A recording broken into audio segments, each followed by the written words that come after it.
నమస్తే. నేను మీ కుప్ప పద్మిని. ఇన్నాళ్ళు మీ సపోర్ట్‌ని నాకందిస్తూ, మీ ప్రేమని నాకందిస్తున్న ప్రతి ఒక్కరికి కృతజ్ఞతలు. ఇప్పుడు చూడబోతున్న ఈ వీడియో కూడా ఖచ్చితంగా మీకు ఉపయోగపడుతుంది. లైక్, షేర్ అండ్ సబ్స్క్రైబ్ చేసి మీ ఇష్టాన్ని అలాగే మీ సపోర్ట్‌ని నాకందించండి. అలాగే ఈ వీడియో పట్ల మీ అభిప్రాయాన్ని కామెంట్ సెక్షన్‌లో కామెంట్ చేసి నాకు తెలియజేయండి. నమస్తే. నమస్కారం. శుభోదయం కార్యక్రమానికి స్వాగతం. ఈరోజు 2వ తారీఖు మే నెల 2024వ సంవత్సరం గురువారం. శ్రీ క్రోధినామ సంవత్సరం ఉత్తరాయణం వసంత ఋతువు. ఈరోజు చైత్రమాస బహుళపక్ష నవమి తిథి రాత్రి 1:52 వరకు, తదుపరి దశమి తిథి. ధనిష్ట నక్షత్రం రాత్రి 1:49 వరకు, తదుపరి శతభిష నక్షత్రం. శుక్ల యోగం సాయంత్రం 5:19 వరకు, తదుపరి బ్రహ్మయోగం.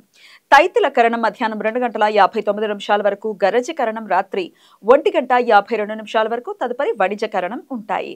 నక్షత్ర వర్జం ఉదయం 6:47 నుండి 8:27 వరకు.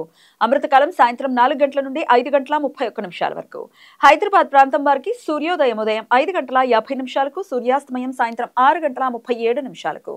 చంద్రోదయం రాత్రి 2:08, చంద్రాస్తమయం మధ్యాహ్నం 12:59. అభిజిత్ ముహూర్తం పగలు 11:48 నుండి మధ్యాహ్నం 12:39 వరకు. దుర్ముహూర్తం ఉదయం 10:05 నుండి 10:57 వరకు, మరలా మధ్యాహ్నం 3:12 నుండి సాయంత్రం 4:03 వరకు.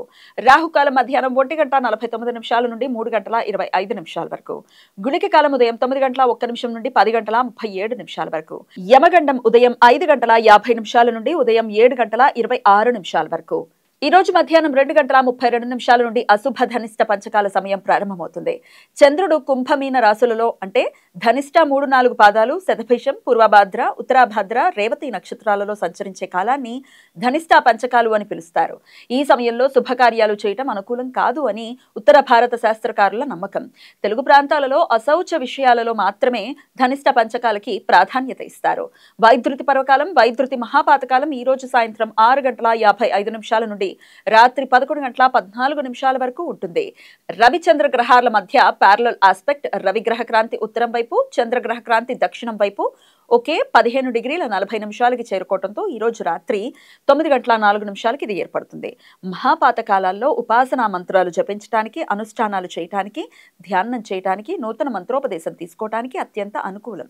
ఈ సమయంలో చేసే అనుష్ఠానాలు, ఉపాసనా మంత్ర జపాలు లక్షల సూర్యగ్రహణాల సమయంలో ఆచరించినంత ఫలితాన్ని ఇస్తాయి. ఈ సమయం శుభకార్యాలకు అనుకూలం కాదు.